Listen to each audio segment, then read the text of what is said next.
Bismillahirrahmanirrahim. Assalamualaikum warahmatullahi wabarakatuh. Waalaikumsalam warahmatullahi wabarakatuh. Bagaimana kabar-kabarnya anak-anak?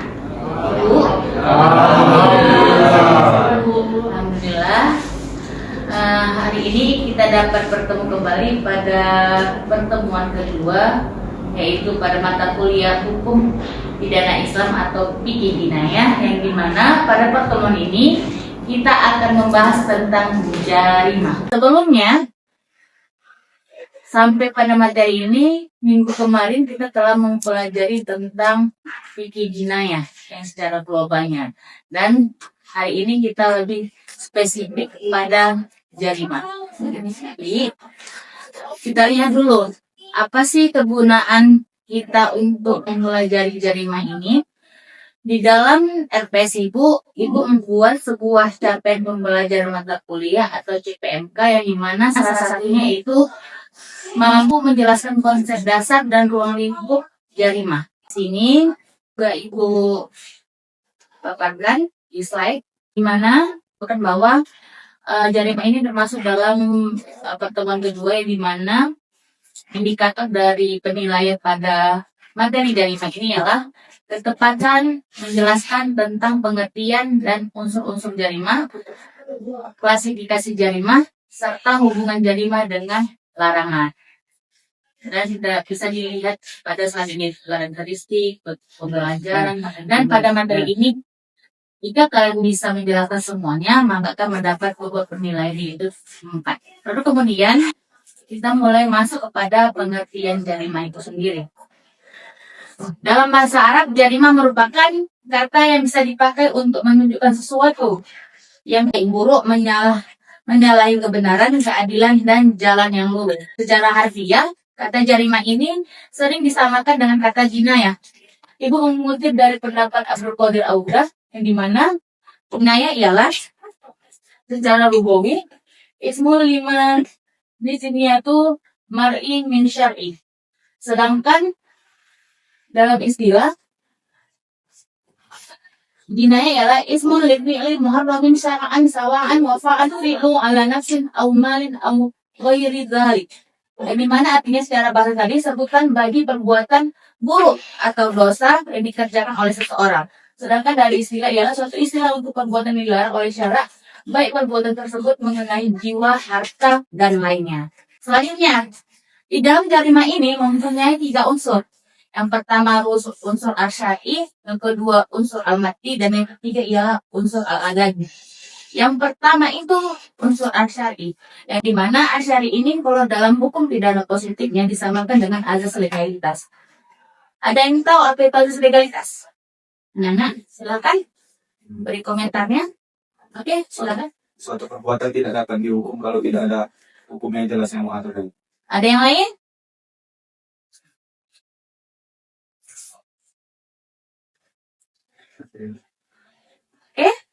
Satu orang aja? Betul. Azas legalitas itu merupakan asas yang dimana hukum itu harus tertulis.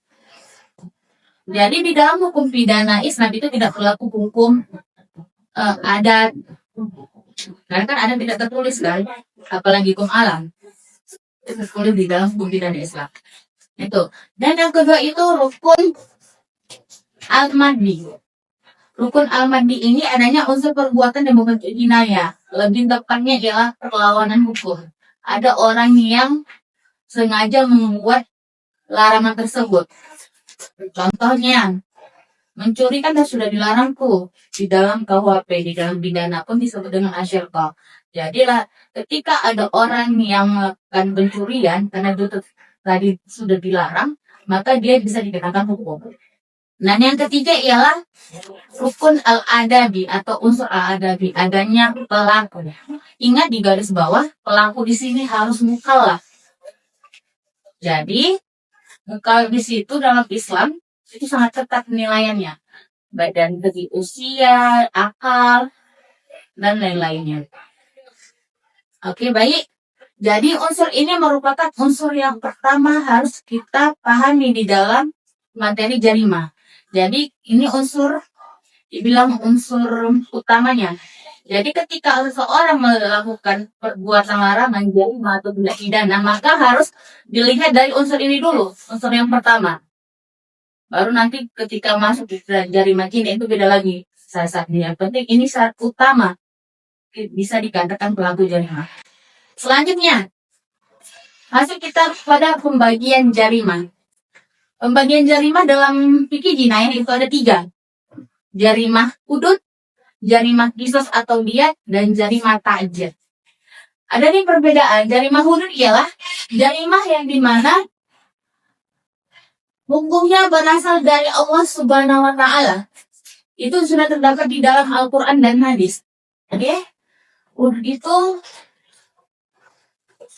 Al-Quran dan hadis. Jadi, di dalam hudud ini harus hanya hak Allah yang berlaku, tidak ada hak manusia. Karena ketika dalam pemberian hudud ini, tidak ada rasa belas kasihan kepada narapidananya. Baru kemudian jarimah qisas ataupun diyat. Qisas ini setimpal, timbal balik. Jadi di dalam surah Al-Baqarah itu kan Bismillahirrahmanirrahim. Ya ayyuhalladzina amanu kutiba alaikumul qisasu fil qatl al-hurru bil hurri wal abadu bil abadi wal unsa bil unsa faman ufiya lahu min amri shay'un fattiba'un bil ma'ruf wa adahu ilaihi bi ihsan dzalika tawfiqun min rabbikum wa rahmah wa man itada ba'da dzalika falam adzabun alim. Di situ dikatakan apabila terjadi qisas antara hamba sahaya dan hamba sahaya, merdeka sama merdeka, budak sama budak, perempuan sama perempuan, maka laksanakan qisas. Tapi di ayat itu dikatakan faman ufiyalahu. Faman ufiyalahu itu apabila kalian mendapatkan kemaafan. Dari siapa? Dari keluarga korban. Maka laksanakan itu dengan cara bil ma'ruf, dengan cara yang baik. Makanya di qisas ini saling berkaitan dengan diyat. Dia itu ganti rugi. Jadi, qisas ini seharusnya itu ada hak Allah. Tapi karena ada diyat, maka yang lebih besar itu lebih diutamakan diyat. Adanya hak manusia. Jadi, atau misalnya ada pembunuhan. Ternyata, keluarga korban memaafkan. Akhirnya dia berganti diyat. Udah selesai. Makanya, di qisas ini dikenal dengan ada hak Allah dengan hak manusia. Bila kalian mendapatkan maafan, laksanakan. Karena kenapa selanjutnya? Walaupun fil qisasi hayyatu ya ulil albab la'allakum tattaqun. Karena di qisas itu mempunyai nyawa seseorang. Tapi bagi orang-orang yang berpikir. Oke? Kemudian jarimah yang ketiga ialah jarimah ta'zir. Ta'zir ini jelas. Ta'zir ini ialah suatu hukuman yang dimana hukumannya tidak terdapat di dalam Al-Quran dan hadis. Tapi siapa yang berhak menentukan, yaitu pada hakim setempat atau pemerintah. Makanya kalau di Indonesia ada undang-undang kan, undang-undang kekerasan anak, kan itu nggak ada lebih dibuat di dalam Al-Quran. Jadi salah satu contohnya itu mungkin bisa kita lihat, misalnya orang yang melanggar lampu merah itu termasuk dalam ta'zir. Oke? Selanjutnya, tindak pidana hudud. Jarimah hudud ini terbagi menjadi 7. Yang pertama itu zina. Zina itu orang yang berzina. Yang kedua itu qazaf. Yang ketiga syabu atau khamar. Yang keempat syirkah. Yang kelima hirabah. Yang keenam al-baghyu. Yang ketujuh riddah. Kenapa kok dimasukkan ke dalam hudud? Karena jelas zina, qazaf, khamar, syirkah, hirabah, al-baghyu dan riddah ini sudah ada di dalam Al-Quran semua larangannya. Coba buka An-Nur ayat 2. Itu tentang hukuman bagi pezina. Ada apa? Silakan. Silakan. Bismillahirrahmanirrahim. الزانية والزاني فاجلدوا كل واحد منهما 100 جلدة ولا تأخذكم بهما رأفة في دين الله إن كنتم تؤمنون بالله واليوم الآخر وليشهد عذابهما طائفة من المؤمنين. Artinya, pezina perempuan dan pezina laki-laki Deralah masing-masing dari keduanya 100 kali, dan janganlah rasa belas kasihan kepada keduanya mencegah kamu untuk melaksanakan agama hukum Allah. Jika kamu beriman kepada Allah dan hari kemudian, hendaklah pelaksanaan hukuman atas mereka disaksikan oleh sebagian orang-orang mukmin. Nah, di situ dikatakan pezina laki-laki dan pezina perempuan maka dihukum berapa? 100 100 kali dera. Itu bagi pezina ghairah muhsan. Beda lagi dengan nanti pezina yang muhsan. Yang muhsan itu udah nikah, belum nikah, sedangkan muhsan itu sudah nikah. Oke, inilah 7 tindak pidana yang termasuk dalam jarimah wudhu. Ini sudah jelas di dalam Al-Quran dan hadis sudah ada hukumannya. Jadi tidak ada tawar-menawar dalam pemberian hukumannya. Kemudian jarimah kisos. Jarimah kisos ini terbagi menjadi 5.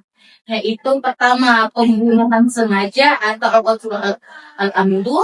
Yang kedua pembunuhan yang menyamai sengaja al-qatlu sabalatus al-amdu. Yang ketiga pembunuhan yang tidak sengaja al-qatlu al-khata'. Yang keempat pencederaan sengaja al-harus al-jarhu al-am.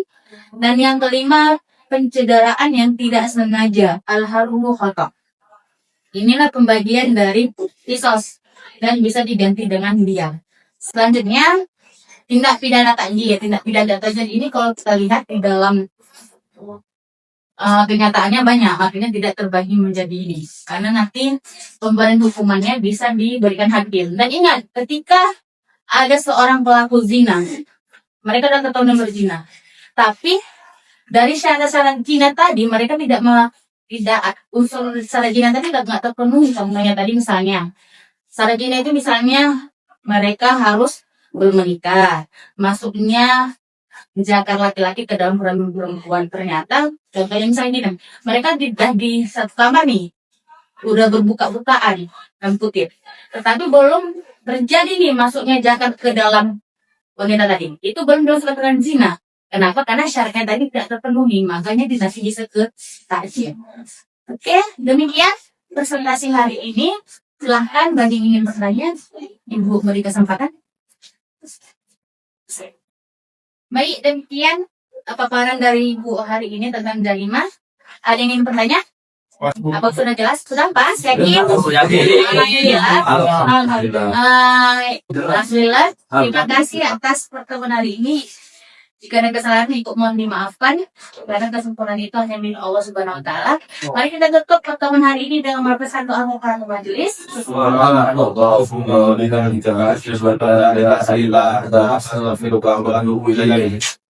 Terima kasih. Assalamualaikum warahmatullahi wabarakatuh.